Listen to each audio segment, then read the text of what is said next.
France नाम का जो लड़का है वो डरता है, देखा जाए किस बात से डरता है, Franz is afraid of going to school as he has not learn participles. तो देखा जाए भाई फ्रेंच लैंग्वेज का पार्टिसिपल उसने पढ़ा नहीं है, इसलिए उसको डर लग रहा है स्कूल जाने से। He wants to enjoy beauty of nature, the bright sunshine, the birds chirping in the woods, Prussian soldiers drilling but resisted. तो देखा जाए लेकिन किस तरीके से वो लेट उठता है लेकिन स्कूल तक जाता है और रास्ते में उसको इतना कुछ देखने को मिलता है, चाहे देखा जाए वो नेचुरल ब्यूटी क्यों ना हो, चाहे वो देखा जाए सूरज की रोशनी हो, चिड़िया हो, और इनफैक्ट जो प्रूशियन जर्मन सोल्जर्स है उनकी ड्रिल चल रही होती है, उनकी अपनी प्रैक्टिस चल रही होती है, ये सब देखने में उसको बड़ा इंटरेस्ट आता है। लेकिन तब भी किस तरीके से वो स्कूल की तरफ जाने लगता है। बुलेटिन बोर्ड, अब देखा जाए हर शहर में जो चौराहा होता है वहां पर लगता है बुलेटिन बोर्ड, तो वैसे ही इसके शहर का, इसके टाउन का जो चौराहा था वहां पर बुलेटिन बोर्ड लगा हुआ था। All bad news, lost battles, the drafts and orders of the commanding officers wondered what it could be now. तो देखा जाए पिछले 2 सालों से जितनी भी बुरी खबरें थी सब उस बुलेटिन बोर्ड पे लगती आ रही थी, तो अब भी वहां पर भीड़ लगी हुई थी। इसके मन में यह बात जरूर आई फ्रांस के मसले की, न जाने अब कौन सा, अब क्या हो गया, अब क्या बुरी बात हो गई, लेकिन ये देखा जाए तब भी चलता रहा। ठीक है, अब वहां पर देखा जाए रास्ते में उसको जो है एक ब्लैक स्मिथ लोहार भी बोल रहा था कि अब तो बहुत देर कर दी तुमने स्कूल जाते जाते। फ्रांस को लगा शायद वो टॉन्ट कर रहा है, लेकिन देखा जाए एक तरीके से वो सही कह रहा था। ठीक है, अब ऐसा क्यों हुआ, फ्रांस ने सच में देर क्यों करी स्कूल जाते जाते, क्योंकि जब वो स्कूल गया तो वहां माहौल एकदम बदल गया। कहते कितने लोग यहाँ पर ऐसे हैं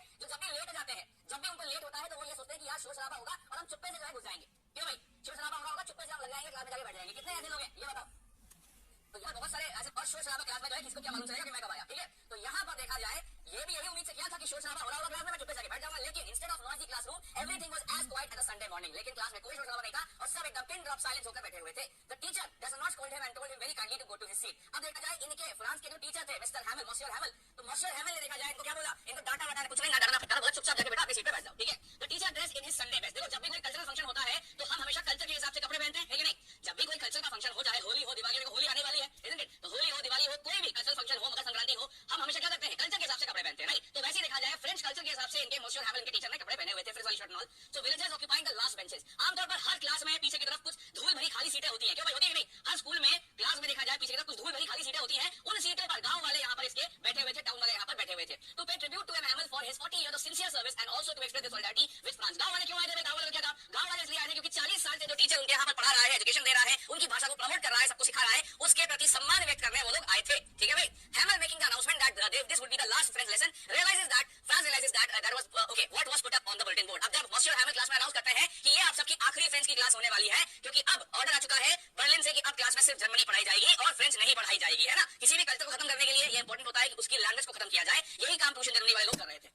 France realizes that he does not know his own mother tongue। अब यहाँ पर जो छोटा सा बच्चा था फ्रांस, उसको अचानक से शॉक लगता है और देखा जाए एकदम देखिए मेंटल शॉक उसको यहाँ पर लगता है और उसको एहसास होता है कि जो उसकी अपनी मातृभाषा है उसको वही नहीं आती है ठीक से, है ना। So regretted why he had not taken his lesson seriously. अब उसको अफसोस होने लगता है कि उसने क्यों अच्छे से पढ़ाई पे ध्यान नहीं दिया, क्यों उसने फ्रांस की भाषा, फ्रेंच भाषा अच्छे से नहीं पढ़ी। Also realises the reason why teacher was dressed in a Sunday best and villagers sitting at the back. अब उसको पूरा एहसास हो गया कि मॉसियर हैमिल क्यों अपने कल्चरल बेस्ट कपड़ों में पहन के आए थे और क्यों देखा जाए गांव वाले उस पीछे धूल भरी सीटों पे बैठे हुए थे। So Hamel realises that all the three, the children, the parents and he himself are to be blamed for losing respect and regard for the mother tongue। तो फ्रेंच भाषा की आज ये जो हालत है कि दूसरे देश के लोग आकर के उनको ये बता रहे हैं कि उन्हें कौन सी भाषा सीखनी है, कौन सी भाषा नहीं सीखनी है। इस बात के लिए मॉसियर हैमिल टीचर जो है वो ये कहते हैं कि तीनों लोग, बच्चे, उनके माँ बाप और वो खुद, तीनों जिम्मेदार हैं अलग अलग कारणों की वजह से, इस अपनी फ्रेंच भाषा को प्रमोट ना करने वाले की वजह से, मतलब ना करवाने की हालत से। तो always keep the mother tongue close to your heart as it is the key to the prison of slavery. तो यहाँ पे मॉसियर हैमिल कहते हैं कि जब तक तुम सब लोग फ्रेंच भाषा को जानोगे, बोलते रहोगे, तब तक तुम सब आजाद रहोगे, क्योंकि हमारी मातृभाषा जो भी होती है वो हमेशा हमें आजाद रखती है। So good morning everyone and warm welcome to all of you जो अभी आए हैं। Good morning my dear. चलो फिर अगला क्या है, एटमॉस्फेयर। क्लास में जब एटमॉस्फेयर की बात हो तो teacher teaching sincerely and patiently, students and others studying with utmost sincerity. तो अब क्योंकि ये लास्ट लेसन था तो टीचर एकदम शांति से बढ़िया से पढ़ा रहे होते हैं और सारे बच्चे चुपचाप जो है पिन ड्रॉप साइलेंस के साथ, इंटरेस्ट के साथ पढ़ रहे होते हैं। Franz wonders sarcastically if Russians could force pigeons to coo in German. ठीक है, तो अब देखा जाए फ्रांस जो है मन ही मन में जो है वो तो बादल से बच्चा होता है, तो वो देखा जाए ये सोच रहा होता है कि क्या ये जर्मन जो हम पे हुक्म कर रहे हैं कि अब से हम जर्मन भाषा बोले, तो क्या ये चिड़ियों को भी जर्मन भाषा में बुलवा सकेंगे क्या, है ना, like that. So Hamel overcome with emotions, could not speak and wrote on the blackboard, "Long live France." So viva la France, right? तो अब देखा जाए मॉसियर हैमिल फाइनली जब लेसन खत्म होता है तो अब वो इतना ज्यादा मन उनका भर आता है, वो कुछ बोल नहीं पा रहे होते, इसलिए वो बोर्ड पे लिख देते हैं "Viva la France", that means long live France। बताओ भाई बढ़िया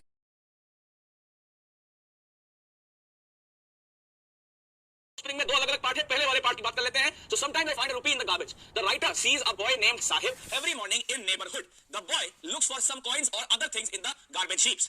One day, the writer talks to the boy. She comes to know that these people have migrated from Bangladesh. Their fields and homes were swept away by storm. They had nothing to eat, so they came to the big city and started living there. ठीक है भाई, तो यहाँ पर देखा जाए इन कूड़े बिनने वाले बच्चों की बात हो रही है। ठीक है, तो वहाँ पर एक बच्चा होता है, इसका नाम साहिब होता है, वो कूड़ा बिनने वाले बच्चे होते हैं ये। ठीक है, तो वो अपनी बात बता रहा है यहाँ पर ऑर्डर को। The writer told Sahib that he should go to school. Sahib said there was no school. There was no school in their neighborhood. ठीक है, This writer said half jokingly, if I start a school, will you come? Sahib said that he would, but the writer had to feel small when a few days later Sahib asked her, is your school ready? And in fact the writer had never meant it. तो साहिब से भैया वो पूछती है जो लेखिका है कि अरे तुम स्कूल काहे नहीं जाते हो तुम लोग, ऐसे सब नंगे पुंगे घूमते रहते हो, स्कूल जाया करो चुपचाप। तो वो कहती है, वो बच्चा कहता है, साहब कहता है कि भाई मैं स्कूल कहाँ जाऊँ, स्कूल है ही नहीं, स्कूल होगा तब तो जाएंगे ना। तो अब यहाँ पर देखा जाए तो फिर वो कहती है अच्छा अगर मैं स्कूल ओपन करूंगी तो तुम आओगे स्कूल में? तो कहता है जरूर। तो अब देखा जाए उसने तो मजाक में कहा था और कुछ दिनों बाद लेकिन भाई साहब हो गया सीरियस। साहब ने कुछ दिनों बाद पूछ लिया कि आपका स्कूल अब तैयार है। अब भाई जाहिर सी बात है उसका कोई ज्यादा था ही नहीं स्कूल के लिए और इसीलिए उधर को अब यहाँ बुरा लगता है भाई। चलो भाई अब आगे देखते हैं, नेक्स्ट वन समझते हैं। Okay, there were a number of rag pickers of like Sahib. In a few months, the writer came to recognize each one of them. They were all barefoot boys. With some people, it is a tradition to go barefoot. Perhaps they used it as an excuse to conceal their poverty. अब देखा जाए कुछ दिनों के बाद यहाँ पर औरत को जितने भी ये सब ऐसे नंगे मुंगे टाइप जो है जो अल्टीमेटली कूड़ा बनने वाले बच्चे घूम रहे थे वहाँ पर, सबके बारे में वो जान जाती है, सब ऐसे नंगे पैर घूम रहे होते हैं। तो अब देखा जाए फिर वो उनके मन में क्वेश्चन भी आता है कि यार ये बेचारे ऐसे इतने मतलब भाई देखो गर्मी आ रही है। देखो दोस्तों वैसे यहाँ पर मैं एक बहुत इंपॉर्टेंट बताना चाहूंगा, गर्मी आ रही है, आपके घर में अगर कोई भी शूट मतलब कोई भी फुटवेयर हो, शूज हो, चप्पल हो जो कि पुराने हो गए आप यूज नहीं कर सकते हो या यूज नहीं करते हो, तो भाई अपने आसपास के गरीबों में बांट दो, क्योंकि बेचारे वो भी उनके पैर में छाले हो जाएंगे गर्मियों के, थोड़ा सा उनको भी हेल्प कर दो। तो वही पॉइंट यहाँ पर भी है। तो यहाँ पर जितने भी बेचारे गरीब के बच्चे थे, सब देखा जाए कूड़े बनने बच्चे थे, तो ये सब खाली पैर ही घूमते थे। और जब भी वो अपने माता पिता से पूछते होंगे कि हम लोग खाली पैर क्यों रहते हैं, तो उनके माता पिता यही कहते हैं बेटा ये हमारा रिवाज है, ट्रेडिशन है हमारा कि हम खाली पैर घूमे, है ना भाई। तो खैर हालांकि ये बहाना है जिससे कि वो अपनी गरीबी छुपा सके। So the writer comes to know that all these barefoot rag pickers live in which is on the periphery of Delhi. When she goes there, she finds that these people came from Bangladesh in 1971 and started living here in search of food. There are about 10,000 of them. They live in structures of mud roof of tin tarpaulin. They live here without any facility of the sewage, drainage or running water. तो देखा जाए ultimately ये जो कूड़े बनने वाले परिवार थे ये 1971 में देखा जाए बांग्लादेश से भाग के आए थे यहाँ पर, और दिल्ली का जो बाहरी इलाका हुआ था उस जमाने में सीमापुरी, अब तो उतना बाहरी रहा नहीं, दिल्ली का भी फंड उसका टाइम पर, लेकिन सीमापुरी में अब भी आपको देखा जाए बहुत सारे कूड़ा बनने वाले परिवार मिल जाएंगे और वो यहाँ पर रहते हैं कच्ची छतों के साथ, है ना। 10 घर के आसपास तब आए थे, अब तो और बढ़ गए हैं। ऑलराइट चलो, तो Sahib tells the writer that sometimes he finds a rupee or even a 10 rupee note in the garbage. Thus for children garbage becomes something rubbed in wonder. So for the elder it is means of survival. तो इसी में साहिब कहता है कि कूड़े बनने के time पर कई बार ऐसा होता है कि उसको कुछ फटे रुपए मिल जाते हैं या फिर कुछ रुपए के सिक्के वगैरह मिल जाते हैं और ये उनके लिए, इसीलिए उनके लिए कूड़ा जो है वो खजाने से कम नहीं है। ठीक है भाई, तो बताओ पहला जो स्टोरी है sometimes they find a rupee in a garbage, ये आपको क्लियर हो गया? बताओ साहब, the writer once meets a boy named Mukesh. ठीक है, so the boy lives in Firozabad and belongs to a family of bangle makers. Mukesh says that he does not want to go into the family profession. He has decided to become a motor mechanic. तो भैया अब ऐसा है, ये मुकेश जो है ये है फिरोजाबाद से। फिरोजाबाद में हर दूसरा परिवार चूड़ी बनाने के कारोबार में लगा हुआ है, लेकिन मुकेश की ऐसी इच्छा नहीं है। मुकेश मैकेनिक बनना चाहता है, चूड़ी बनाने वाले कारोबार में वो लगना नहीं चाहता है। ठीक है भाई। Okay.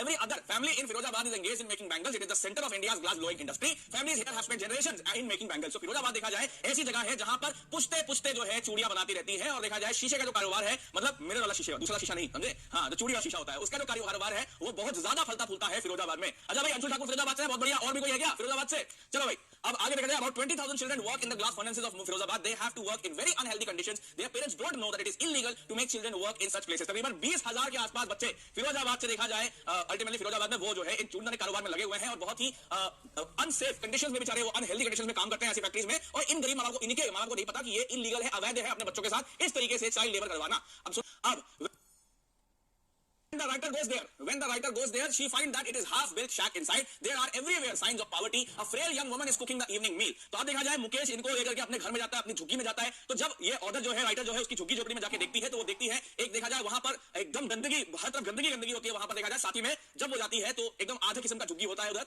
वो साफ साफ लगता है कि हर गरीबी दरिद्रता लगता है वहां पर। ठीक है, और एक बहुत ही कमजोर सी महिला जो है खाना बना रही होती है शाम के लिए। अच्छा, she is the wife of Mukesh's elder brother. Mukesh's father is also there. तो वो जो महिला खाना बना रही होती है वो मुकेश के बड़े भाई की बीवी होती है। मुकेश के पापा जो है वो भी वही होते हैं। So he has been doing hard labor for years. First he was a tailor, then a bangle maker. Yet he has failed to renovate his house. He could not send his sons to school. He could only teach them the art of making bangles. तो अब मुकेश के जो पापा थे वो सालों साल, मतलब कुछ नहीं 36-40 साल तक लगातार बेचारे काम करते रहे और कभी वो जो है दर्जी बन गए, टेलर का काम किए, फिर चूड़ी बनाने में लग गए और सालों साल काम किए, लेकिन वो बेचारे अपनी झुग्गी झोपड़ी को वापस रिपेयर नहीं कर पाए, ठीक से जो है रेनोवेट नहीं कर पाए और वो केवल अपने बेटों को चूड़ी वाला काम ही सिखा सके। ठीक है भाई। Now Mukesh's grandmother says that it was all in their destiny. Her husband has gone blind with the dust of polishing the glass bangles. She says that they were born in the caste of bangle makers and have seen nothing but bangles in their life. अब देखा जाए भाई मुकेश की जो दादी जी थी वो यही कहती थी ये सब देखा जाए ये तो भाग है। ठीक है भाई, तो हम लोग का मतलब मुकेश की दादी कहती थी कि हम लोग उनका भाग जो है बहुत ज्यादा गड़बड़ है। इस चक्कर में वो ऐसे परिवार में पैदा हुए हैं जहां उन्हें जबरदस्ती काम करना पड़ रहा है रगड़ रगड़ के। और देखा जाए जो मुकेश जी के दादाजी थे, दादाजी की भी जो आंखों की रोशनी चली गई थी ऐसी जगहों पर काम करने जैसे, और मुकेश के पापा की रोशनी भी जो है रोशनी चली जा चुकी है जबरदस्ती ऐसे हालत में काम कर करके। So boys and girls in all such families have to work with their father and mother,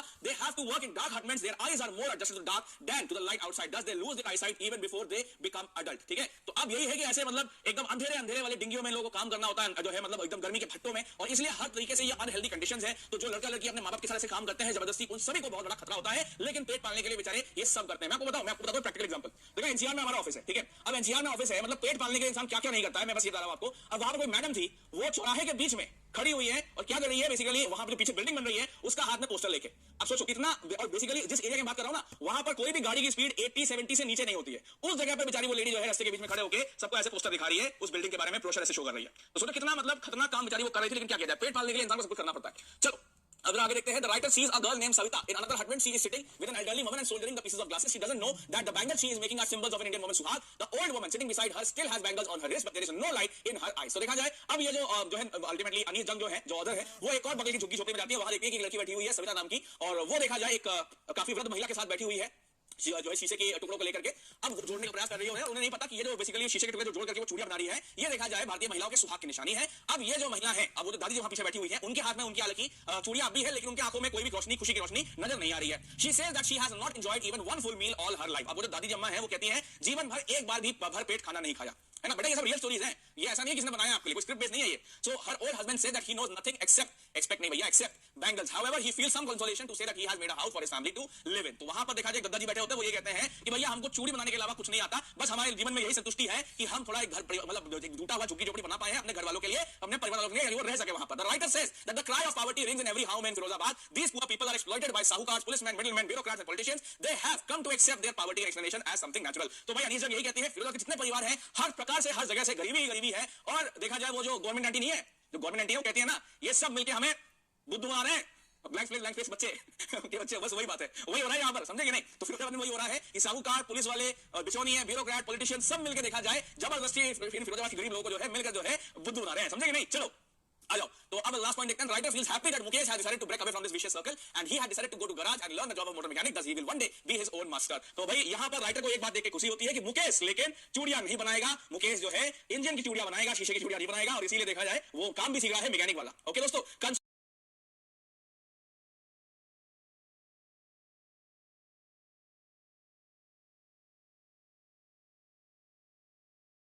deep water, गहरा पानी, ठीक है भाई। अच्छा कितने लोग ऐसे हैं बताओ जिनको कि मतलब स्विमिंग नहीं आती है? Tell me how many of you.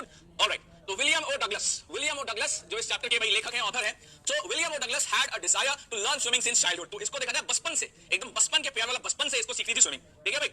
अब at the age of 3 or 4 he was knocked down and buried by a wave at a beach in California। तो जब ये 3-4 साल के रहे होंगे तो पप्पा के साथ अपने गए थे ये कैलिफोर्निया में, एक समंदर का बीच था उधर, ठीक है। तो वहां पर एक लहर आई और ये लहर से देखा जाए ये बेचारा गिर गया, है ना। He developed a great aversion to water। तो तब से देखा जाए जब से उस हल्की सी लहर ने इसको गिरा दिया, तब से इसके मन में डर बैठ गया। अच्छा, at the age of 10 or 11 he decided to learn to swim with water wings at YMCA pool since it was safe and the shallow end। तो 10-11 साल के जब ये हुए तब इन्होंने सोचा कि चलो कोई बात नहीं, अब स्विमिंग सीख लेते हैं। वाटर विंग लगा के बगल में, है ना, वो होता ना ऐसे कंधों पे पहनते, शोल्डर पहनते, तो वो पहन के ये गए स्विमिंग सीखने के लिए YMCA pool में, क्योंकि वहां पर देखा जाए शैलो एंड जो छिछला एंड था वहां पर कम गहरा था, तो बढ़िया से ये देख ले। अच्छा, a misadventure while sitting alone and waiting for others to come at the YMCA pool, a big boy came and threw Douglas into the deep end of the pool। अब वहां पर बेचारा डगलस चुपचाप बैठा हुआ था, इतने में क्या है एक हट्टा हट्टा बच्चा आया, है ना, बच्चा का समझो बड़ा ही आया वो। अब ऐसे था वो 17 या क्या था होगा, उसने उठा लिया तो भीग गया पानी में, जाओ करो स्विमिंग। अब ये भाई साहब Douglas swallowed water and went straight down to the bottom of the pool। ये भाई साहब उसने ऐसे फेंका इसको स्विमिंग तो आती नहीं थी, इसलिए छिछले पानी जहां पर कम पानी है वहां पे था, तो डगलस को भाई साहब फेंक दिया, डगलस एकदम गिर गया, बेचारा डूब गया एकदम पूल में, ठीक है, सीधे बॉटम पे पहुंच गया। तो जैसे ही वो नीचे जा रहा था पानी में डूबते हुए, उसके आंख कान नाक पानी भर जा रहा था, तो उसने दिमाग लगाया, while going down he planned to make a big jump upwards but came up slowly। इसने सोचा कि जैसे हम जंप करते हैं तो ऊपर आते हैं, तो वैसे ही जैसे ही मैं पूल के बॉटम पे पहुंचूंगा तो वहां पर जोर से जंप करूंगा ताकि मैं ऊपर तक आ सकूं। उसने जंप तो किया लेकिन ये बहुत धीरे धीरे ऊपर आया, ठीक है। Tried to shout but could not, चीखने की कोशिश करी, मुंह खोला तो मुंह में पानी घुस गया, है ना, क्योंकि पानी नीचे है ना ये। As he went down the pool second time he tried to jump upwards but it was waste of energy। दूसरी बार फिर से जब ये डूबते हुए पूल के बॉटम पे पहुंचा, फिर इसने कोशिश करी छलांग लगाने की, लेकिन ये नहीं कर पाया। Terror held him deeper and deeper। अब जो खौफ था डूबने का वो इसको जड़ते जा रहा था, है ना। अरे नोट नहीं करना, समझना है बस, ठीक है। During the third trial he served water instead of air. तीसरी बार फिर कोशिश करी लेकिन और पानी भर गया, आवाज तो निकली नहीं, ठीक है भाई। Light was going out and there was no more panic. धीरे धीरे उसके लाइफ, उसके आंखों के सामने से उसकी जीवन की रोशनी जा रही थी और हर तरफ अंधेरा और शांति हो रहा था, ठीक है भाई। अब ये डूब रहा है literally. So he ceased all efforts and became unconscious। तो इसने सब अब छलांग मारने की कोशिश बंद कर दी और धीरे धीरे ये बेहोश होने लग गया। He crossed to oblivion। तो एकदम होश जो है, होशो-हवास सब इसने गवा दिए। When he revived, he found himself vomiting beside the pool. अब जब इसकी फाइनली आंखें खुली, जब ये होश में आया, तो ये पानी उल्टियां मार रहा था क्योंकि पानी बहुत घुस गया था इसके अंदर, पेट के अंदर है ना, पेट में तो पानी घुस गया था इसके डूबने के चक्कर में। और फिर ये रोता रोता उठा बेचारा, बच्चा ही था तो गिर सके, बहुत था नहीं। He was in grip of fear of water and it deprived him of the joys of canoeing. Canoe समझते हो क्या होता है? वो सिंगल वाला ऐसा जो होता है ना, ये वाली जो बोट होती है सिंगल वाली, जिसमें इधर एक चप्पू और इधर एक चप्पू, समझे? ये कैनू इसको बोलते हैं। तो कैनोइंग करने का जो है, इसके दोस्त कैनोइंग कर रहे थे, लेकिन इसको पानी से इतना डर था इस चक्कर में ये कैनोइंग नहीं जा पाता था। साथ ही में बोटिंग, स्विमिंग, फिशिंग, ये कुछ जिंदगी के कोई मजे ये नहीं ले पा रहा था क्योंकि इसको पानी से डर लग रहा था। Hire an instructor to learn swimming. तो इसने क्या किया? फिर इसने इंस्ट्रक्टर को हायर किया ताकि ये स्विमिंग सीख सके, है कि नहीं? अच्छा मुझे ये बताओ, क्या इंस्ट्रक्टर टॉट हिम, दूसरे बार निकाला उसको पानी से, तो ऑब्वियसली बात है तो बेहोश हो गया था। अच्छा, अब जो इंस्ट्रक्टर इसने रखा था स्विमिंग सिखाने के लिए, तो उसने इसको धीरे धीरे करके जो है part by part, piece by piece इसको स्विमिंग करना सिखाया। He went to different lakes to swim and found tiny vestiges of fear still gripped him. अब जब देखा जाए इस पूल को इसने मास्टर कर लिया स्विमिंग करने में, उसके बाद इसने देखा जाए अलग अलग लेक्स में, पॉन्ड में, झीलों में, तालाबों में इसने स्विमिंग करना चालू किया। तो कभी कभी देखा जाए इसको हल्का सा डर लगता था, लेकिन इसे अपने आप को कंट्रोल करके उस डर पे जो है काबू पा लिया करता था, क्योंकि डर के आगे जीत है। वही चीज इसने भी किया, ठीक है? तो he challenged the fear and swam. So swimming up and down the warm lake, he finally overcame his fear of water. तो देखा जाए ये झील इधर उधर पार करता गया, बढ़िया स्विमिंग करते करते इसने डर के ऊपर पूरा काबू कर लिया। He realized that in death there is peace and there is terror only in fear of death. तो इसको ये बात एकदम बढ़िया से जो है समझ में आ गई कि डेथ देखा जाए कोई इतनी ज्यादा बुरी चीज नहीं है, डेथ में भी शांति है और डेथ से डरने में बहुत अशांति है, समझे कि नहीं? तो Rat Trap, बहुत इंटरेस्टिंग मजा चैप्टर, आज उसको देखते हैं। So the Rat Trap is a story that underlies a belief that essential goodness in human beings can be aroused through sympathy, understanding and love, है ना? तो अल्टीमेटली देखा जाए हर इंसान देखा जाए, इसका कहने का मतलब यही है, चाहे कोई इंसान लुच्चा लफंगा चोर चक्का क्यों ना हो, सभी के दिल में देखा जाए थोड़ी बहुत अच्छाई होती ही है। Once a man went around selling small traps, but he took to begging and thievery to keep his body and soul together. तो भाई एक ऐसा ही इंसान था और वो देखा जाए चूहेदानियां, रैट ट्रैप बेचा करता था और देखा जाए अक्सर, लेकिन उसके बाद बहुत सारे पैसे होते थे। तो बेसिकली क्या है, वो कबाड़ के ढेर में से कुछ इकट्ठा करके तब वो चूहेदानियां बेचा करता था, है ना? कई बार लेकिन अब उससे उसका पेट नहीं भरता था, कई बार वो भीख भी मांगता था, बेगिंग करता था और कई बार थोड़ी बहुत चोरी चकारी भी करा करता था। One day he was struck with the idea the whole world is a big rat trap and it offers riches as bait. अब देखो भाई, हमारे पास अगर कोई चीज नहीं है तो हम क्या करते हैं? बहाना करते हैं, है कि नहीं? अब अदानी अंबानी के पास दुनिया भर की दौलत है नहीं? तो इसलिए लोग क्या कहते हैं? बताइए, अदानी जी तो लूट रहे हैं, है ना? अंबानी जी तो लूट रहे हैं, सब लोग यही कहते हैं, isn't it? क्यों? बस क्योंकि अदानी अंबानी के पास जो है वो हमारे पास नहीं है, तो मतलब वो है ना अंगूर खट्टे हैं, वही वाली बात है। तो इसीलिए इसने क्या, क्योंकि देखो ये भी गरीब था, इसके पास भी पैसे नहीं थे, तो इसने क्या बोल दिया कि इसने ये बोल दिया अब इसलिए शायद नहीं है क्योंकि जिसके पास पैसा होता है ना वो चूहेदानी में फंस जाता है ना? इसीलिए। अच्छा, people let themselves be tempted to touch the bait, then it closes in on them and then bringing an end to everything. तो लोग जिंदगी भर देखा जाए दौलत शौहरत के पीछे भागते हैं और उसके बाद जैसे ही उनको वो मिल जाती है, चूहेदानी की तरह वहां पर फट से गिरता है और सब खत्म, है ना? अच्छा, one dark evening the rat trap peddler sought shelter in an old crofter's roadside cottage, ठीक है? तो अब देखा जाए भाई एक बूढ़ा सा किसान होता है ना? तो अब देखा जाए उसके पास यहाँ पर ये जाता है, एक बहुत ही शाम होती है, काफी डार्क इवनिंग हो गई होती है ना, अंधेरा सा रखा होता है। तो बूढ़े से देखा जाए वो क्रॉफ्टर होता है, गरीब सा किसान होता है, जो भी बूढ़ा किसान होता है, उसके पास ये जाता है शरण मांगने कि भैया हमको आज रात दाने के लिए अपने पास आप अपनी कुटिया में जगह दे दो, है ना? अच्छा, the old man gave him food, tobacco, they enjoyed the card game too. अब वो जो बूढ़ा आदमी होता है भैया, वो अकेले रहता है बिना घर परिवार के, है ना? तो वो देखा जाए उसको अच्छा लगता है। आमतौर पर अगर कोई भिखारी वगैरह आता है तो आप क्या कहते हो? ऐसे कहते हो नहीं? जब भी कोई भिखारी आता है ये होता है आपके साथ। लेकिन इनफैक्ट अच्छा, बात तो इंटरेस्टिंग ये है, मैं क्या बताऊं, मतलब अक्सर ऐसा है कि कई बार अगर हम अपने मतलब कजिन या भाई बहन से ना कोई बात करने जाए, जब हमको कुछ चाहिए होता है तो वो भी यही करते हैं, फिर जब वो हमारे पास आते तो हम भी यही करते हैं, चलो बोले ऐसे, है ना? क्या? लेकिन अब यहाँ पर ये जो भाई साहब रेड ट्रैप पेडलर थे, ये जब उस गरीब ये जब मतलब उस बूढ़े किसान के पास गया, बूढ़े क्रॉफ्टर के पास गया, तो वो देखा जाए उसने क्या किया, उसने एक्सेप्ट कर लिया, उसने उसको बोला कोई बात नहीं बेटा, आओ, है ना? आओ भाई, वो भी अकेला इंसान, isn't it? अच्छा, वैसे आमतौर पर भाई ऐसा है, जमाना बहुत खराब हो गया है, ठीक है? अब जमाना बहुत खराब हो गया है, अगर आपको कोई बिना परिवार वाला व्यक्ति दिख जाए तो जबरदस्ती से घर में नहीं घुसना, है ना? क्योंकि फिर काफी नुकसान हो सकता है और इसीलिए सावधान रहे, सतर्क रहे, अपने सुरक्षा खुद करें, ठीक है? एनीवे, तो अब देखा जाए तो वो बूढ़ा ने बोला आओ बेटा आओ, तो इनको बोला आओ बेटा आओ, तो ये चले गए अंदर, है ना? तो अब वो बाबा दिखे बढ़िया थे, जो बूढ़े अंकल थे, तो उन्होंने देखा जाए इनको अच्छे से खाना वाना खिलाया और देखा जाए साथ ही में इनको तंबाकू भी फुकवाया, साथ में जो है ताश के पत्ते भी खेले इनके साथ, है ना? Stole away his 30 kroner. तो अब भैया वो बूढ़े बाबा जी ने जो है इनको दिखा दिया था कि देखो यहाँ मैंने कमाई के पैसे रखे हैं, अपनी जो है मेरी जो गाय है उससे मैंने दूध बेचा था और वो अल्टीमेटली 30 करोड़ कमाए, वो रखे हुए हैं, तो करेंसी है ये उनकी। अच्छा, तो अब वही इसने दिखा लिया, तो इसने भाई था तो इसके अंदर चोर वाला भी कीड़ा, तो इसने चोरी ले ली खटाक से, है ना?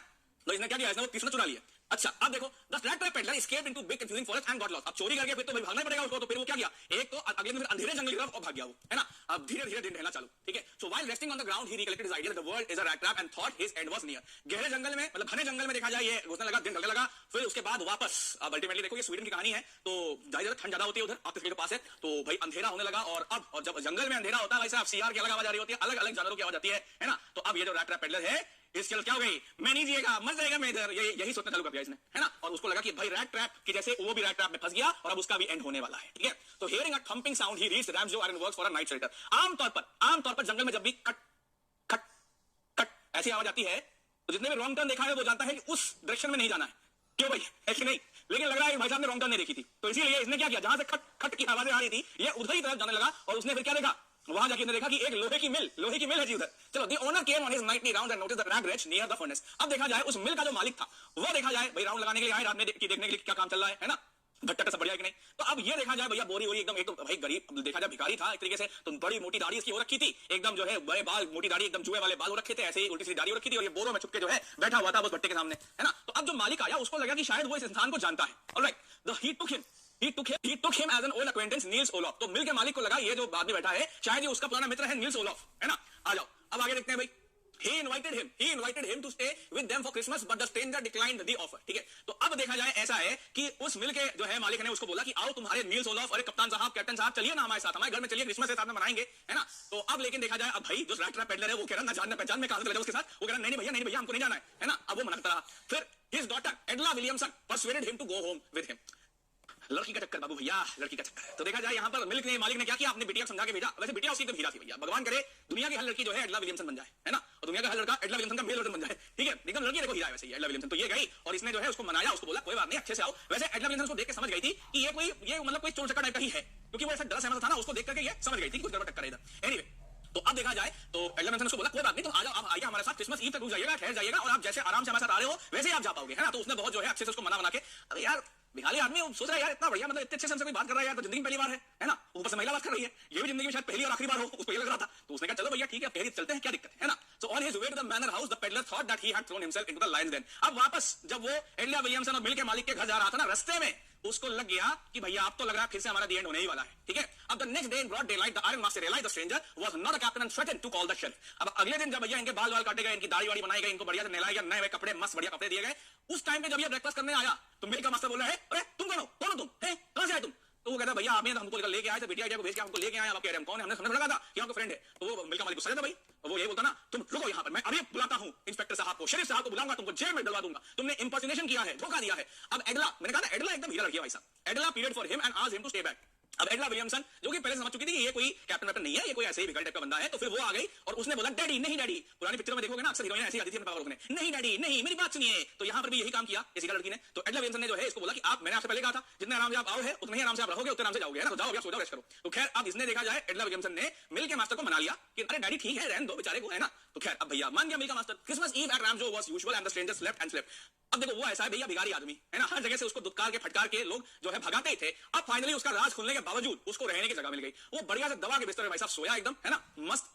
अच्छा, तो अब इसीलिए क्रिसमस ईव यानी कि 24 दिसंबर को वो बढ़िया से मजे से सोया, थोड़ा बहुत उठा और थोड़ा बहुत सेलिब्रेशन चला देखा, लेकिन फिर वापस आके सो गया। ठीक है, मेनली वो सोया ही 24 दिसंबर को। अच्छा, she made him understand that if he wanted to rest in peace he would welcome next year Christmas also। This had a miraculous effect on him। अब देखा जाए फिर जब उसको खाने के लिए उठाया जाता है, फिर जब वो खाना खाती है तो एडला विलियमसन हीरा लड़की वहां पर आके उसको बोलती है कि देखिए भैया जितने अच्छे से आराम से आप यहाँ पर आज सोए हैं ना, इतने ही बढ़िया से अगर आपको अगले साल भी ऐसी ही नींद बितानी हो तो आपका स्वागत है और आप जरूर इस घर में आइए और आराम फरमाइएगा। अब ये देख करना, देखो यार वैसे तो मैं बहुत सकता हूँ, वैसे तो मैं बहुत सकता हूँ यार, लेकिन यहाँ पे निकल गया, है ना। तो ये कौन कह रहा है, ये कह रहा है रैट पेडलर। तो वैसे देखो वो हो सकता, लेकिन यार जो है ना अब एडला विलियमसन ऐसी हीरा लड़की ना, यहाँ पर इस बात पे यार वो पिघल गया। ठीक है, तो अब यहाँ पर next morning they went for early church service leaving behind the guest who was असलीप। अब अगली सुबह जब क्रिसमस का दिन आ गया तो एडला विलियमसन अपने पापा के साथ गई चर्च में। ठीक है, लेकिन क्योंकि ये सो रहा था तो इसको छोड़ दिया। They learned at church that rat trap peddler had robbed an old grafter। Church में देखा जाए जो पादरी है, फादर है, बताते हैं कि एक दुष्ट जो है, एक दुष्ट टाइप का चोर था, उसने जो है बेचारे हमारे यहाँ पर बूढ़े किसान को जो है लूट लिया और बताओ उसके 30 सोना चुरा लिए, ये है वो। अब यहाँ पर एडला के पप्पा उसको बोलती है देखा बेटी, मैं जानता था कि वो जो है एक चोर उचक्का है एक नंबर का, लेकिन तुम्ही ने कहा था कि चलो देखो अब वापस चलते हैं, देखते क्या रहेगा क्या ले गया ये वो। भाई पापा को मौका मिल जाए ना तो तुरंत बच्चों को जो है डांटना पीटना चालू कर देते हैं, है कि नहीं। अच्छा, अब भैया एडला टेंशन में, एडला विलियमसन की यहाँ पर हालत टाइट कि भैया उसने कहा था पापा से कि अरे नहीं चलो रुकने देते हैं। खैर they reached home immediately and learned that the peddler had already left but had not taken anything at all with him। Instead he had left a small packet for the young girl as a Christmas present। तो जब ये लोग घर पहुंचते हैं, रास्ते भर जो है एडला के पापा उसको सुनाते हुए आते हैं, और जब वो लोग घर पहुंचते हैं और पूछते हैं कि भैया कहाँ है, तो बोलते हैं वो तो चला गया, कुछ लेके नहीं गया, लेकिन खाली हाथ चला गया। ठीक है, और लेकिन इनफैक्ट एडला के लिए वो एक गिफ्ट भी छोड़ के गया है।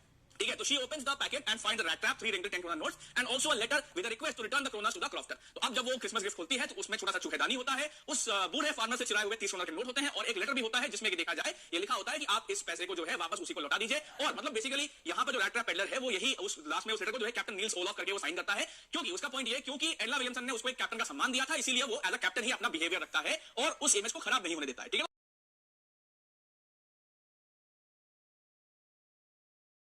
आ जाओ अब आते हैं नेक्स्ट वन, इंडिगो। तो इंडिगो देखा जाए भाई, अगर देखा जाए देखो चैप्टर इंडिगो जो है आपको एकदम मतलब सिर्फ लिटरेचर पॉइंट ऑफ व्यू से समझना है। ठीक है जी, ये बात ध्यान रखना। आ जाओ। So Indigo portrays Gandhi's struggle for the poor peasants of Champaran. He managed to get justice after a year-long battle for the peasants. He also made arrangements for the education, health and hygiene of the families of the poor peasants. He gave them lesson of self-reliance. ठीक है, तो चंपारण में देखा जाए गरीबों के लिए गांधी ने जो लड़ाई थी उसके ऊपर है ये। चलो, तो आइए आप देखते हैं यहाँ सबसे पहला point. Gandhi ji went to attend the December 1916 annual convention of Indian National Congress in Lucknow। भाई कोई है यहाँ पर लखनऊ से? Tell me, anyone here from Lucknow? जल्द से। Alright, तो anyway 1916 में देखा जाए एनुअल कन्वेंशन हुआ था इंडियन नेशनल कांग्रेस का लखनऊ में। वहां पर देखा जाए गांधी जी गए हुए थे। During the proceedings, a peasant from Champaran named Rajkumar Shukla met him। तो वहां पर देखा जाए राजकुमार शुक्ला नाम के एक व्यक्ति आए और अच्छा अलीगंज, बहुत बढ़िया। तो वहां पर देखा जाए ये इनसे मिलने गए और गांधी जी को मिले। Under an ancient arrangement Champaran peasants were sharecroppers. तो देखा जाए बटाईदार किसान जो क्या करते हैं, उपज का एक हिस्सा अपने जमींदारों को देते हैं। तो बटाईदार उनको बोलते हैं हिंदी में बटाईदार किसान, इंग्लिश में बोलते हैं शेयरक्रॉपर। ठीक है, तो शेयरक्रॉपर एग्रीमेंट चल रहा था चंपारण में एक बहुत जमाने से, ऐसा हो रखा था। Rajkumar Shukla was one of them. He was illiterate but resolute. अब राजकुमार शुक्ला भी ऐसा ही शेयरक्रॉपर था, बटाईदार किसान था, लेकिन वो देखा जाए दृढ़ निश्चय था कि अब हमें इससे छुटकारा पाना चाहिए। तो गांधी जी के पास वो यही आग्रह लेके गया कि आप आइए चंपारण और हमारी हेल्प करिए, हम सब भी जो है गरीब हैं, मजबूर हैं और हमारी भी आप हेल्प करिए। He didn't leave Gandhi ji until he agreed on visiting Champaran. तो गांधी जी पहले तो मना किए, लेकिन जब तक उन्होंने हाँ नहीं कर दिया तब तक जो है राजकुमार शुक्ला जी उनके साथ लगे रहे, है ना। तो भाई अब गांधी जी was to be in Calcutta on a certain day। Shukla received him from there and then they boarded the train to Patna। तो अब देखा गांधी ने कहा ऐसा है, हम कलकत्ता ये पला डेट पे पहुंचेंगे, तो हमको वहीं मिलना, फिर हम लोग वहां से चलेंगे। तो जाहिर सी बात है गांधी ने पहले तो बहुत ना किया, है ना, लेकिन वो गाना है ना, तुम अन मेरी जा मैं तुझे जानने ना दूंगा, बस एकदम वही वाली बात हो गई यहाँ पर। तो राजकुमार शुक्ला जो है एकदम लगे रहे, नहीं गांधी जी हम जाने नहीं देंगे आपको, आप चलिएगा तो हमारे साथ ही चलिएगा वरना नहीं जाएंगेगा। तो पहले के जमाने में इसको रेजोल्यूट बोलेंगे, आजकल के जमाने में कोर्ट ऑर्डर ले लिया जाता है। ठीक है, कि अगर 1 किलोमीटर की रेंज में तुम दिख गए ना इस आदमी के आसपास या इस इंसान के आसपास, तो तुमको तुम जेल में डाल देंगे। रेस्ट्रेनिंग ऑर्डर मिल जाता है आज के जमाने में इन सब मामलों में। चलो अब आगे देखते हैं भाई। तो Shukla first took Gandhi ji to the house of a lawyer named Rajendra Prasad, who later became the president of the Indian National Congress and India. ठीक है, अब तो ये राजकुमार शुक्ला जी तो है, ये गांधी जी को लेकर के गए एक लॉयर के घर में जिनका नाम था श्री राजेंद्र प्रसाद जी, जो कि आगे जाके हमारे देश के फर्स्ट प्रेसिडेंट भी बनते हैं। So Rajendra Prasad was out of town and his servants didn't allow Gandhi ji to draw water from the well, thinking him to be untouchable। उस टाइम पे कास्टिज्म बहुत ज्यादा था। अब राजेंद्र प्रसाद पंडित थे, शुक्ला जी भी पंडित थे, लेकिन गांधी जी क्या एग्जैक्टली थे, उनकी कास्ट थी ये, वहां उनके जो नौकर थे, सर्वेंट्स थे, वो समझ नहीं पाए। वो ये बोलते थे कि गांधी जी को सर पे एक पगड़ी और एकदम टॉपलेस होकर के गांधी जी घूमते थे, धोती पहन के बस, है ना। तो इसीलिए तो उनको देख करके वो समझ नहीं पाए थे इनका कास्ट क्या है। तो गांधी जी को बोलते कि आप पानी मत पीजिएगा, जाके मैदान में बैठ जाइए। कास्टिज्म बहुत ज्यादा हुआ करता था। ठीक है, तो Gandhi ji first decided to go to Muzaffarpur. He was received by professor JP Kripalani of arts college at the railway station. तो अब देखा जाए पहले वो फिर एक काम के मुजफ्फरपुर चल दिए। ठीक है, तो वहां पर professor JP Kripalani arts college के वहां पर उनको लेने आए रेलवे स्टेशन पे, और उसके बाद प्रोफेसर मलकानी के घर पे जाकर के वो 2 दिन तक ठहरे। ठीक है, it was an extraordinary thing for professor Malkani to harbour Gandhi ji because in smaller localities people were afraid to show sympathy for the advocates of home rule. भाई सरकारी प्रोफेसर होकर के ब्रिटिश सरकार के खिलाफ काम करने वाले क्रांतिकारी को अपने घर पे ठहरवाना, ये देखा जाए उस जमाने में अंग्रेजों के लिए गद्दारी मानी जाती थी, और अंग्रेज जो है ऐसे लोगों को गद्दार की नजर से देखते थे। इसलिए छोटे शहरों में आमतौर पर कोई भी इंडियन नेशनल कांग्रेस या किसी क्रांतिकारी को अपने घर में ठहरवाने से लोग डरते थे। ठीक है, अच्छा अब आगे देखते हैं। As soon as Gandhi ji reach Champaran people went to see him. जैसे गांधी जी चंपारण पहुंचे, लोग पहुंच गए उनको जो है उनके भाई देखने के लिए, उनसे मिलने के लिए, लोग वहां पर भीड़ इकट्ठा होने लग गई। The lawyers told Gandhi ji that they represented peasant groups in the court and also reported the size of their fee. अब गांधी जी भी खुद बैरिस्टर थे देखा जाए, है ना, तो इसीलिए भाई अब जब वहां पर बात फैल गई कि कोई महात्मा जी आए हैं, गांधी जी आए हैं और वो जो है हमारी हेल्प करने आए हैं, तो सारे एकदम बड़ी बड़ी भीड़ लगा के बड़ा किसान वहां पर इकट्ठा होने लग गए। अब जब ये बात वहां पर जो वकील थे उनको मालूम चली, तो वो भी जो है अपने ग्रुप में आकर के गांधी जी के पास आने लगे, उनसे मिलने लगे और उनसे अपने जो है केस डिटेल वगैरह फीस के साथ शेयर करने लग गए। Gandhi ji chided the lawyers for collecting such a big fee and told them it's of no use taking their cases to the law courts. तो अब देखो प्रो बोनो एक चीज होती है। प्रो बोनो में क्या है कि आप सोशल कॉज के लिए कोई काम करते हो, है ना, तो उसमें आप उसके अगेंस्ट में कोई पेमेंट रिसीव नहीं करते हो। ठीक है, तो वही काम यहां पर लॉयर्स को गांधी ने कहा कि ये बेचारे ऐसे इतने गरीब किसान है, बड़ा किसान है, और आप इतनी बड़ी बड़ी फीस ले रहे हो, तो इससे इनका प्रॉब्लम कहां सॉल्व होगा। तो प्रो बोनो काम कीजिए। गांधी जी ने उन सबसे आग्रह किया सभी लॉयर्स से कि आप प्रो बोनो काम कीजिए, है ना, इस तरीके से आप इनसे फीस मत लीजिए। The chief commercial crop in Champaran was indigo. The landlords compelled all tenants to plant 3/28 और 15% of their holdings with indigo and surrender the entire indigo harvest as rent. तो वहां पर देखा चंपारण में जो सबसे ज्यादा देखा जाए कह सकते हो उगने वाला कमर्शियल क्रॉप था वो था इंडिगो, जिसे कि हिंदी में बोलते हैं नील। ठीक है, और इससे देखा जाए डाई बनता है। तो अब तो जो वहां पर जो अंग्रेज जमींदार हुआ करते थे वो सभी गरीब किसानों को मजबूर किया करते थे कि अपनी टोटल फसल में से 15% या 3/28 वो क्या करेंगे, सिर्फ नील की खेती ही करेंगे, और जो भी जितनी भी उपज होगी वो पूरा अपने अंग्रेज जमींदारों को दे दिया करेंगे, लगान के तौर पर उनको वहां पर वसूली दे देंगे। ठीक है, इस तरीके से। तो अब इंडिगो देखा जाए, कोई यहां पर ऐसा है जो फार्मर फैमिली से बिलोंग करता है, बताओ, घनश्याम, रतेंद्र, प्रीति, नेहा से, तो उनको पता होगा कि बार बार क्या होता है कि खेत में, ताकि खेत की उपज बनी रहे, खेत फर्टाइल रहे, इसलिए इंपॉर्टेंट होता है कि क्रॉप को आप ऑल्टर करते रहे, चेंज करते रहे, है ना। तो अब लेकिन क्या है, इंडिगो की खेती ऐसी है कि अगर एक बार इंडिगो की खेती हो गई, फिर वो हिस्सा जमीन का किसान का बर्बाद हो जाता था, वहां पर जो है खेत का वो हिस्सा बर्बाद हो गया, और उसके बाद दोबारा वहां पर कोई और क्रॉप नहीं लग सकती। ठीक है, तो इसलिए ये एक बहुत बड़ा डिसएडवांटेज था इसको ग्रो करने में। प्लस पैसे बहुत मिलते थे, लेकिन पूरी उपज जो है अंग्रेज जमींदार हड़प लिया करते थे, इसीलिए इन गरीब किसानों को कोई खास फायदा इससे हो नहीं रहा था। Meanwhile Germany developed the synthetic indigo. The landlords asked the peasants to pay them compensation for being released from 15% agreement. तो अब देखा जाए ऐसा हुआ कि उस टाइम पे देखो वर्ल्ड वॉर 2 नहीं, सॉरी वर्ल्ड वॉर 1, हाँ 16 के पहले की बात है, तो 16 की बात है ना, तो वर्ल्ड वॉर 1 उस टाइम पर देखा जाए चल रहा था। और आज देखो जाहिर सी बात है दुश्मन की सप्लाई काटने के लिए उसकी इकोनॉमिक सप्लाई काटनी बहुत जरूरी है। तो जर्मनी वाले जो कि एक्सिस पावर्स में थे और ब्रिटिश वाले जो थे वो अलाइड पावर्स में थे, तो जर्मनी ने क्या किया, एक काम करते हैं, ये इंडिगो से बहुत पैसा कमाते हैं, तो जर्मनी ने क्या किया, उन्होंने निकाल लिया सिंथेटिक यानी आर्टिफिशियल इंडिगो। अब आर्टिफिशियल इंडिगो देखा जाए काफी सस्ता भी था और बढ़िया काम करता था डाई का, ठीक है, तो इसी लिए तो ब्रिटिशर्स को काफी नुकसान होने लग गया क्योंकि उनका जो नेचुरल इंडिगो था उससे काफी कम दाम में और ज्यादा अच्छी क्वालिटी के साथ जर्मनी का इंडिगो बिकना चालू हो गया। अब ब्रिटिश ये तो जमींदार थे, इन्होंने सोचा कि अब क्या करें, तो इन्होंने क्या किया, इन्होंने फैसला किया, अच्छा चलो, इन्होंने बुलाया किसानों को, उनको बताया कि अब से हम तुम्हारे लिए खुशखबरी है। तो किसान बोले हाँ बताइए हुजूर क्या बताइए, तो उन्होंने बोला अब से हम तुमको इस 15% के अग्रीमेंट से फ्री करते हैं, मुक्त करते हैं, ठीक है। तो अब किसान खुश हो गए, अरे वाह बहुत बढ़िया। लेकिन फिर उन्होंने बोला लेकिन आगे की बात, लेकिन ऐसा है हमने जो तुमको ये फ्री किया है अग्रीमेंट से, तुम हमें कंपनसेट करोगे, मुआवजा दोगे हमें इसका। तो अब भाई एक तो ऐसे गरीब किसान है ना, उसको ऐसे ही कोई पैसे ना मिल रहे थे उस उपज के, अब ये कह रहे हैं कि उसका मुआवजा भी दोगे, तो जाहिर सी बात है यार वो किसान बेचारे क्या एकदम, वो तो एकदम शौक में आ गए, है ना। अच्छा, later when the peasants came to know about synthetic indigo they wanted their money back. तो उसमें से भाई मार पीट के जबरदस्ती जबरन करके कई किसानों के जो है बहुत नुकसान पहुंचा गया। कुछ किसानों ने मजबूरी में किसी के गहने बहने बेच करके अपने जो है अपनी वाइफ के, मदर्स के, बहनों के गहने बेच करके और हीरा बेच करके किसी के मतलब जो भी उनके पास थे वो पैसे उन्होंने चुकाए। लेकिन जब ये जान पाए कि सिंथेटिक इंडिगो आ चुका है मार्केट में और ये लोग जबरदस्ती हमसे पैसा हड़प रहे हैं, तो फिर ये किसान पैसा वापस मांगने में चले गए, ठीक है। जाहिर सी बात है क्या मिला, ठेंगा। अच्छा, Gandhi ji reach Champaran at this, Gandhi ji Champaran पहुंचे इस समय पर जब इस तरीके का वहां पर ऑलरेडी आंदोलन मूवमेंट चल रहा था। Gandhi ji first went the secretary of the British landlords association and then to the British official commission of Tirhut division. None of them held Gandhi ji, instead he was asked to leave Tirhut. तो गांधी जी देखा भाई सुनो, गांधी जी जो है एकदम मतलब नियम कानून से चलने वाले व्यक्ति थे, तो पहले वो गए जो सचिव थे ब्रिटिश लैंडलॉर्ड एसोसिएशन के कि भाई क्या बात होगी, क्यों ऐसा परेशान कर रहे हो हमारे लोगों को। फिर वो गए वहां से ब्रिटिश ऑफिशियल कमिश्नर जो तिरहुत था वहां पर। लेकिन जहां गांधी जी तो भैया बात करने जाते थे, लेकिन बात क्या होती थी, निकल पहली फुर्सत में निकल, कोई जरूरत नहीं है तेरी, है ना। तो ऐसा जो है ब्रिटिश ऑफिसर उनको बोल दिया करते थे, isn't it? तो इसीलिए भाई गांधी जी तो गए वहां पर जो है बात करने, लेकिन हर जगह पर निकल पहली फुर्सत में निकल, यही चल रहा है ना। अच्छा, अब आगे देखो, but Gandhi ji instead of leaving Tirhut went to Motihari. लेकिन गांधी जी भी भाई साहब पक्के खिलाड़ी थे, वो तिरहुत से निकले तो मोतीहारी पहुंच गए, है ना, जस्ट लाइक दैट। अच्छा, फिर then there again he got an official notice to quit Champaran. Gandhi ji signed a receipt for the order, but he wrote on the back that he would disobey the order. तो भाई साहब गांधी जी मतलब अब अलग ही chat life चल रही थी इनकी, तो एकदम थक लाइफ चली थी गांधी जी की। तो गांधी जी को उनको जो है एक बंदे ने नोटिस आके दिया कि लीगल नोटिस है कि आप तुरंत चले जाइए चंपारण से, वरना आपके खिलाफ लीगल प्रोसीडिंग चालू कर दी जाएगी। तो गांधी जी ने उसकी रिसीविंग लिख के भेज दिया, लिख दिया भाई ऐसा है जो करना हो कर लो, हम नहीं जाएंगे, सिंपल सी बात। ये लिख के उन्होंने साइन के भेजा वापस लो, चलो उनके अलग तक लाइफ चल रही भाई साहब। अच्छा, in consequence he got the summons to appear in court. अब ऐसा हो गया जब उन्होंने बोल दिया कि भाई हम तो नहीं जाएंगे, जो करना हो कर लो, तो क्या हो गया, अब गांधी जी को बुलाया गया, आइए भैया कोर्ट में आइए, जरा पेश हुई, ठीक है। तो गांधी जी लेकिन फुल तैयारी के साथ गए। तो गांधी ने पहले क्या किया, inform all about it and next morning all the people gathered in court premises. तो गांधी जी ने क्या किया, सारे जो है लॉयरों को खत लिख दिया, राजन सर खत लिखा कि ऐसा करो, सारे लॉयर लेके जरा पहुंचो कोर्ट, है ना, हम जा रहे हैं कल। और ये बात सारे किसानों में फैल गई कि गांधी जी को कोर्ट बुलाया है, महात्मा जी को जो है हमारे साथ वो लड़ने आए थे उनको जबरदस्ती कोर्ट बुला लिया गया, ठीक है। तो सब लोग इकट्ठा हो गए कोर्ट के बाहर, जितने किसान थे हजारों की संख्या में। The officials felt powerless without Gandhi ji's cooperation. अब पेशी तो यहां पर गांधी जी की होने वाली थी,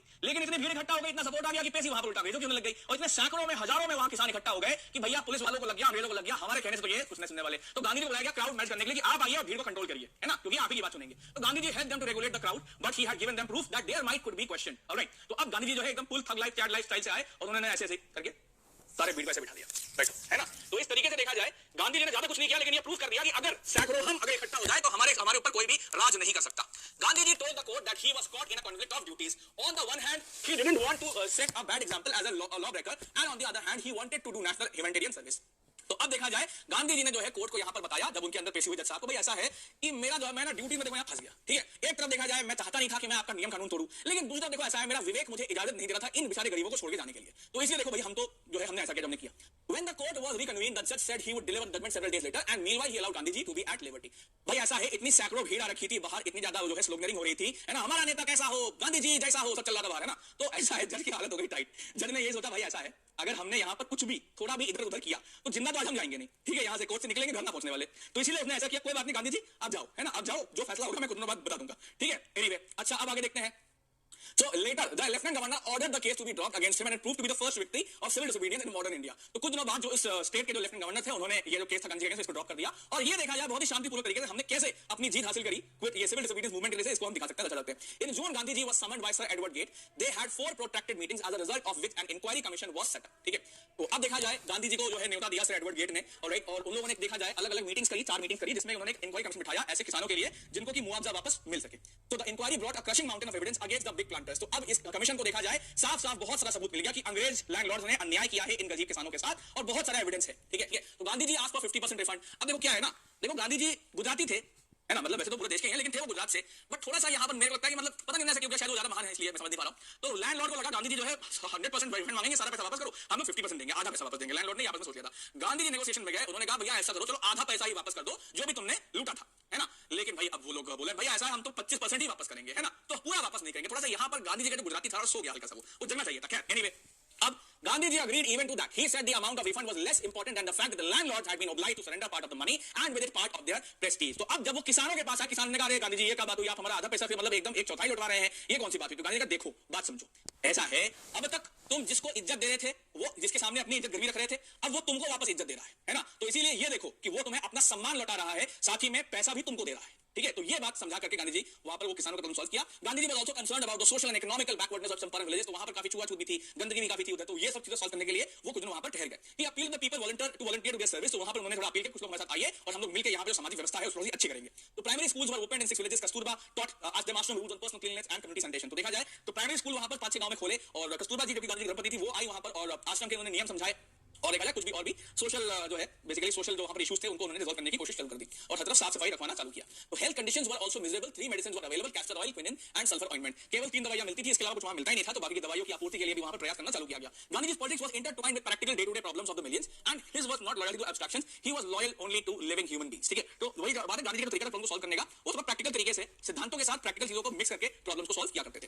Gandhi ji lawyer friends wanted Charles Freer Andrews, who was Gandhi ji's devoted follower, to stay in Champaran and help them, but Gandhi ji was vehemently opposed. He told them to rely on themselves instead of seeking a prop in Mr. Andrews। तो भैया Andrew जो थे वो मतलब थे, तो देखा जाए वो भी जो है व्हाइट थे, ही वाज अ व्हाइट, ठीक है, वो भी गोरे थे, ठीक है, एंड वो मतलब इंडियन नहीं थे, फॉरेन कंट्री के थे, ठीक है। आई थिंक शायद ब्रिटिश थे, अमेरिकन थे, ऐसा कुछ थे। तो खैर तो वो लेकिन जबरा फैन थे गांधी जी के। तो वहां पे लॉयर्स ने ये बोला कि एक काम करते हैं, चार्ल्स फिलियर एंड्रू जी को आप हमारे साथ रहने दीजिए ताकि अगर आगे कोई समस्या आएगी तो हम इनके साथ जो है जाएंगे और हमें हेल्प कर देंगे।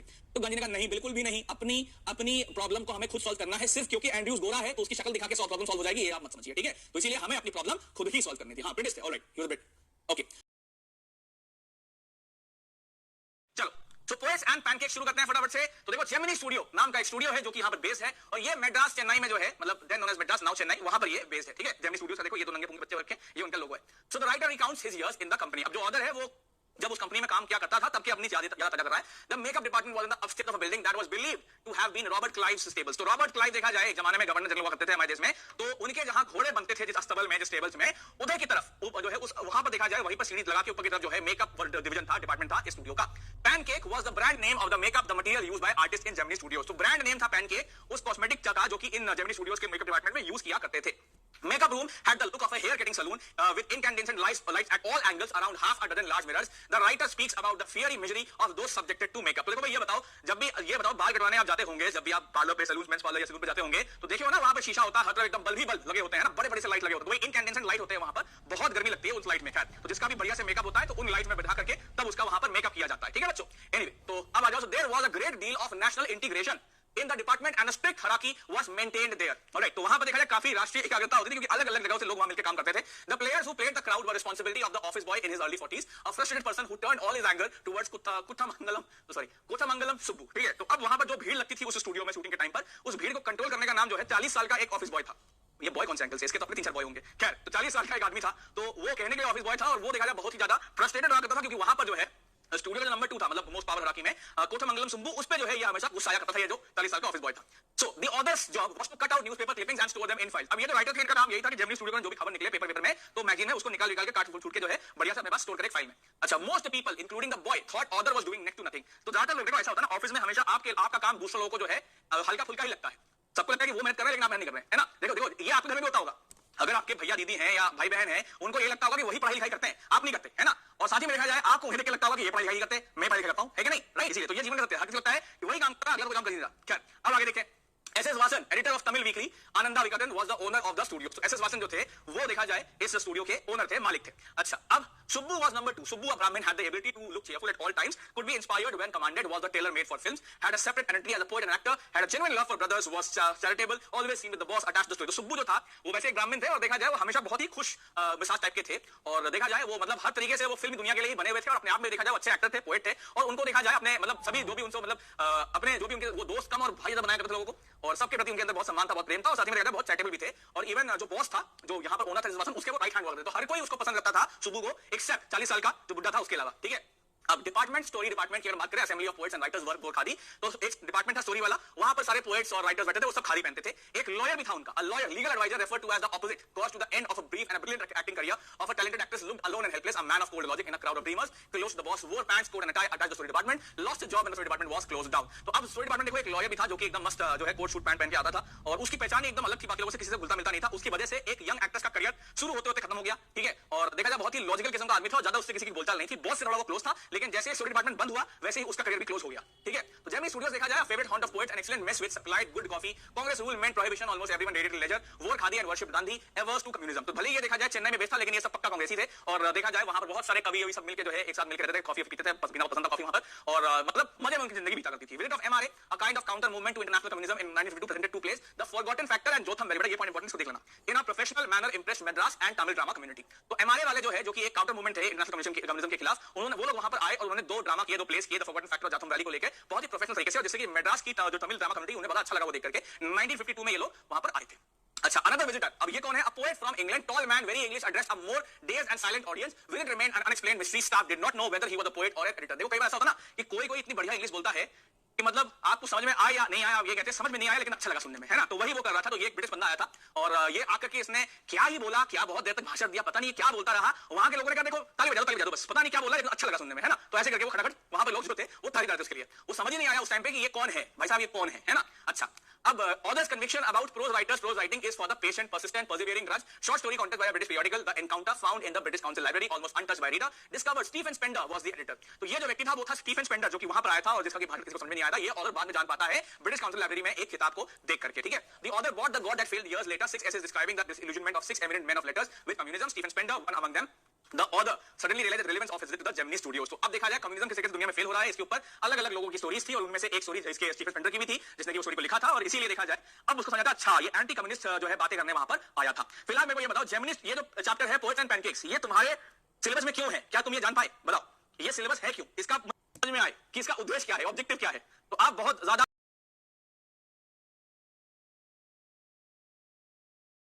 अगला चैप्टर है the interview by Christopher Sylvester. तो आ जाओ इसको देख लेते हैं। इस चैप्टर में क्या है? The chapter starts with the author introducing us to the method of an interview. We learn that it is pretty common in journalism and its origin dates back to 130 years before. तब से लोग interview वगैरह, इसको हिंदी में साक्षात्कार, ये लोग देते आ रहे हैं, करते आ रहे हैं। He expresses that unsurprisingly various people carry different opinions and views about the concept of the interview and its uses. Some people को लगता है think it is very highly while others can not even bear giving an interview. कुछ लोग एकदम ही interview नहीं देना चाहते हैं। The chapter tells us that an interview can make a lasting impression. Moreover, as per an old saying, when we make perceptions about a particular person, the original identity of their soul is taken away। We learn how the most popular celebrities have criticized interviews। देखा जाए interview एक ऐसी चीज है जो कि public perception किसी का बना या बिगाड़ सकती है, इसीलिए ज्यादा सेलिब्रिटीज जो हैं वो मतलब बहुत सेलिब्रिटीज हैं जो कि क्रिटिसाइज करते हैं अगेंस्ट इंटरव्यूज के। तो रुडियार्ड किपलिंग जो है उनकी धर्मपत्नी बता रही थी अपनी डायरी में लिखती है कि किस तरीके से दो रिपोर्टर्स ने बोस्टन में जो है उनकी छुट्टी एकदम बर्बाद कर दी थी, ठीक है। अच्छा, he thinks of interviewing as an assault. तो रुडियार्ड किपलिंग को ऐसा लगता है कि ये इंटरव्यूइंग जो है वो एकदम हमला है एक तरीके का, बिल्कुल जंगल बुक के ऑथर, एब्सोल्युटली वो जंगल जंगल है ना, वही बात है ना, बात चली है पता चला है, चड्डी पहन के तू लिखला है वो वाला जो है ना कार्टून, देखा आपने जंगल बुक, देखा होगा। एनीवे, उसी का ऑथर है। सो मोreover, he even believes that this crime should have a punishment। मतलब किपलिंग का एकदम खिलाफ थे, वो तो कहते हैं इंटरव्यू करना क्राइम है, एकदम इसके खिलाफ सजा होनी चाहिए। Further, Kipling is of the thinking that no respectable person asks or give an interview। कोई भी सम्मानित व्यक्ति ना तो इंटरव्यू मांगेगा ना तो उसको देगा। Moreover, this chapter also contains an excerpt from an interview between Mukund belonging to a Hindu newspaper and Umberto Eco, the professor at the University of Bologna in Delhi। He has a daunting status as a scholar for his philosophies and semiotics, the study of science, literary interpretations and medieval aesthetics before taking up writing fiction। तो एक बहुत ही जाने माने professor थे उम्बर्टो eco. उनका एक उनके साथ जो हिंदू का एक यहाँ पर जर्नलिस्ट था, तो उनके इंटरव्यू का थोड़ा सा हिस्सा भी पार्ट भी जो है यहाँ पर दिया गया है। ऑलराइट, बिल्कुल राइटिंग सेक्शन भी कराऊंगा और रीडिंग सेक्शन भी कराऊंगा, ठीक है, not to worry. Okay, in the interview we see it centers on his successful novel The Name of the Rose। His novel sold more than 10 million copies। तो ये उम्बर्टो eco जो कि प्रोफेसर थे बहुत हाई फाई टाइप के, इन्होंने एक novel लिखी नेम ऑफ द रोज जो कि इसकी 10 मिलियन ज्यादा कॉपीज बिक चुकी है, बहुत ही फेमस नॉवल है ये। So Mukund begins by asking him how he manages to do such different things। Umberto replies that he is doing the same thing। तो उम्बर्टो इको वैसे प्रोफेसर थे लेकिन देखो नॉवलिस्ट इतने बड़े बन गए, तो मुकुंद कहते हैं कि बताओ आप इतना सब एक साथ कैसे कर ले रहे हो, है ना। तो वो कहता है कि भाई ये सब तो मैं नॉर्मली करता ही हूं, उम्बर्टो इको ये कहते हैं। Further he goes on justify his book that revolve around peace and non-violence। Plus Umberto Eco लिखते हैं कि देखो मैं तो हमेशा शांति और समृद्धि, मतलब शांति जो है शांति से सद्भावना वाली किताबें ही लिखता हूं। We learned that Umberto classifies himself as an academic scholar। He attends various academic conferences throughout the week and writes novels on Sundays। तो Umberto Eco देखा जाए वैसे बहुत बड़े academic scholar है और अलग-अलग यूनिवर्सिटीज के सेशंस अटेंड करते हैं, लेक्चर देते हैं, अलग-अलग कन्वेंशंस में जाते हैं और फिर संडे को देखा जाए ये बैठ के नॉवल लिखते हैं। Moreover, he expresses that others considering him as a novelist and not scholar does not affect him at all। उन्होंने कहा अब Umberto Eco ने कहा कई लोग मुझे सिर्फ नॉवलिस्ट समझते हैं, स्कॉलर नहीं समझते हैं, उससे मुझे कोई फर्क नहीं पड़ता। He agrees it is rather tough to influence millions of people with academic work। तो वो यही कहता है कि भाई जाहिर सी बात है ज्यादा लोग जो है ना मजे लेने की कहानियां पढ़ते हैं, इसीलिए नॉवल लिख के ज्यादा लंबा और ज्यादा गहरा असर पड़ता है कंपेयर टू एकेडमिक वर्क से। ऑलराइट, चलो So moreover, we also learn how he believes that our large lives have empty spaces like the ones in atoms. He refers to them as interstices and admits that he does most of his productive work in the course of that time. तो life में जो भी छोटे-छोटे gaps and spaces होते हैं उस time पे वो अलग-अलग कामों को टाइम करते हैं, इसलिए वो एक साथ सारे काम कर पाते हैं, ऐसा उनका उम्बर्टो इको को मानना है, कहना है. तो speaking about his novel, he remarks that it is not an easy read. It has got a detective feature to it alongside metaphysics, theology and medieval history. तो जो उनका नेम ऑफ द रोज है वो कहते हैं कि ये पढ़ना इतना आसान नहीं है क्योंकि इसमें डिटेक्टिव का एक एंगल भी है, साथ ही में थियोलॉजी भी है, मेटाफिजिक्स भी है और मेडिवल हिस्ट्री के भी कुछ पार्ट्स हैं. Similarly, he thinks that if he wrote the novel 10 years earlier or later, it would not have achieved the same success. Thus, the reason for the success of the novel remains a mystery. वो ये कहते हैं कि अगर ये novel में 10 साल पहले या बाद में था, शायद ये इतना सक्सेसफुल नहीं होता, लेकिन सही टाइम पे ये लिखा है इसलिए शायद इतना सक्सेसफुल हो गया, लेकिन एक्चुअली इतना 10 मिलियन कॉपी बिक गई, इतना सक्सेसफुल क्यों है, ये उनको भी नहीं पता. ठीक है भाई, चलो क्या है देखो. So the story begins by telling the reader about a teenage girl, Sophie. Being a normal teenager, she has also got many fantasies and dreams. Sophie belongs to a lower middle class family that struggles with finances. However, she dreams to own a boutique one day. ठीक है, तो देखा जाए middle class family से belong करती है, maximum घर के लोग फैमिली वर्कर, तो इसके घर में ज्यादा लोग जो है वो फैक्ट्री में काम करते हैं, लेकिन ये सपने देखती है कि ये बुटीक जो है ओपन करेंगी. वो बोलते हैं ना, मतलब ना पैसा ना कौड़ी, बातें लंबे चौड़ी, है ना, तो वही इनके दिमाग में चल रहा है. अच्छा, further she also dreams of becoming an actress of a fashion designer. Similarly, Jancy, her friend, is more practical and level-headed. She knows that they do not have a strong financial background, thus they have to work in a biscuit factory. तो देखा जाए इनकी friend भी एक है Jancy, है ना, और Jancy देखा जाए काफी मतलब जमीन से जुड़ी हुई है, तो वो यही जानती है, वो एक साफ-साफ कहती है, ये उनकी जो दोस्त है ना सोफी, ये चाहे जितनी भी जो है हीरोइन बनने के सपने देख ले, वो कहावत है ना, जो बनी आलिया उसको मिला कालिया, है ना, तो वही देखा जाए इनके दिमाग में वही चल रहा है. Jancy यही कह रही है कि जितने भी ये सपने देख ले, अब तुम्हें काम तो इनको बिस्किट फैक्ट्री में ही करना है ना.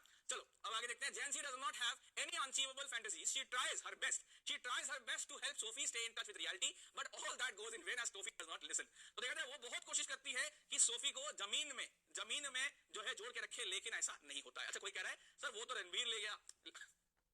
भाई देखो मैंने क्या कहा, जो बनी आलिया, जो है आलिया नहीं, जो बनी आलिया, है ना, दोनों में फर्क है. चलो अब आगे देखते हैं भाई. So Sophie has got two brothers and live with her parents in small house. So she does not shy away from expressing her desires and fantasies. तो सोफी के घर में दो भैया हैं, है ना, एक बड़ा भैया है, छुटका भाई है, और उनके माता पिता भी हैं. तो वो जो है एकदम खुले तौर पे अपने जो भी उनके सपने हैं, जो भी इच्छाएं हैं, सब वो चीख चिल्ला के बढ़िया से खुशी से बताती है अपने घर पे. However, her parents do not pay much heed to it as they are far more mature than her. लेकिन देखा जाए जो पापा मम्मी है सोफी के, वो इसकी किसी बात पे कोई ध्यान नहीं देते, क्योंकि वो जमीन से जुड़े हुए हैं, वो प्रैक्टिकल लोग हैं. ठीक है भाई. So they are already facing the harsh realities of life, thus they do not believe in her fantasies. तो वो उन्हें पता है प्रैक्टिकल रियलिटी क्या है जमाने की, इसीलिए उन्हें सोफी की बात नहीं देते वो, है ना. अच्छा, Sophie's elder brother is Jeff, who is tall, strong and handsome and remains reserved. तो सोफी का जो बड़ा भाई है वो है जेफ, तो वो भैया मतलब लंबा चौड़ा हैंडसम टाइप आदमी है, और वो जो है मतलब ये अपने बड़े भाई से जो है बहुत ज्यादा क्लोज है. तो she is sort of fascinated by her elder brother. It is so because his silence make her jealous and wonders what he keeps thinking about. तो देखो अब ये चीज तो होता है ना, मतलब अगर बड़े भाई शांत किस्म के हो ना, तो छोटी बहनें या छोटे भाई ना हर टाइम पे भैया भैया हमको गोदी में लो ना, भैया भैया हमारी बात सुनो ना, ये करते रहते हैं वो. ठीक है, तो वही काम सोफी भी करती है अपने बड़े भाई के साथ. ठीक है, उसको बात करने में कोई इंटरेस्ट नहीं है, उसको जो है वो बेचारा अपनी जिंदगी से परेशान है, और ये उसको भैया भैया हमारी बात सुनो ना करते रहती है हमेशा साथ. ठीक है जी. अच्छा अब आगे देखो. अब यहाँ पर क्या है, further we learn that Sophie is always fantasizing about a young Irish football player Danny Casey. She has seen him play in a number of matches and thus starts liking him. अगर बचपन का प्यार सभी का होता है, तो Sophie का भी भैया बचपन का प्यार है यहाँ पर. तो वो है एक प्लेयर है इनका, बेसिकली आयरिश ओरिजिन का अमेरिकन फुटबॉल प्लेयर है ये. ठीक है, सॉरी आयरिश ओरिजिन का आयरिश फुटबॉल प्लेयर है, सॉरी, डैनी केसी नाम का, और इसके मैचेस देखने ये लोग कई बार गए हैं, तो इसीलिए इसको ऐसा लगता है कि जितना ये पसंद करती है डैनी केसी को, उतना डैनी केसी इसको पसंद करता है. ठीक है, as she is always living in her fantasy world, she makes up stories about him. तो क्योंकि ये हमेशा अपने एकदम बचपन के प्यार के मोड में रहती है, इसी चक्कर में देखा जाए अब ये जो है ना, इसको भी ऐसा लगता है कि मतलब फिर ये क्या करती है, आर्टिफिशियल कहानी बुनती है डैनी केसी के साथ. ठीक है, in one made up story she tells her elder brother Jeff that they met one day in the streets. Being more sensible, Jeff does not believe by her story. तो एक दिन ये खान कि पता है हम ना डैनी केसी से मिले थे रास्ते में, तो जेफ कहता है फालतू बकवास कर रही है, इसके बारे में ऐसे कहता है क्या. अब he feels it is highly unlikely that she just met such a sensation in the street just like that. अब जब भाई बड़ा भाई है तो ऑब्वियसली उसका एक्सपीरियंस भी है, वो कहता है हां डैनी केसी ऐसे रास्ते घूमेगा तुमसे मिलने के लिए, वो मानता नहीं इसकी बात. ठीक है, अच्छा अब आ जाओ. तो however, as Sophie is so good at immersing herself in fantasy land, she starts describing life-like details. तो सोफी देखा जाए बहुत ही अच्छी है, मतलब अपने आप को अपने एकदम आर्टिफिशियल कहानी में, वो अपने आर्टिफिशियल कहानी को ही खुद ही रियल समझ बैठती है. ठीक है, thus upon hearing these details, even Jeff wishes that what she was saying turns out to be true. अब वो इतने यकीन के साथ अपने दिमाग में बुनी हुई कहानी बताती है कि जेफ को भी यकीन होता है कि शायद सच में ऐसा कुछ होगा, है ना. She even goes on to say that they will meet again as Danny has promised her. Thus Sophie immerses herself so much in the make-believe story that she starts thinking of it as true. तो वो यहाँ पर ये भी कह डालती है कि डैनी ने मुझको मिलने के लिए बुलाया, है ना, तो मतलब कुछ ज्यादा ही वो बुझ जाती है अपनी कहानी में. अच्छा, she keeps waiting for Danny to arrive, but alas, he does not. So thus on the way back she is thinking about how Danny is not turning up will disappoint Jeff. Nonetheless, she still keeps fantasizing about him and believes that they will definitely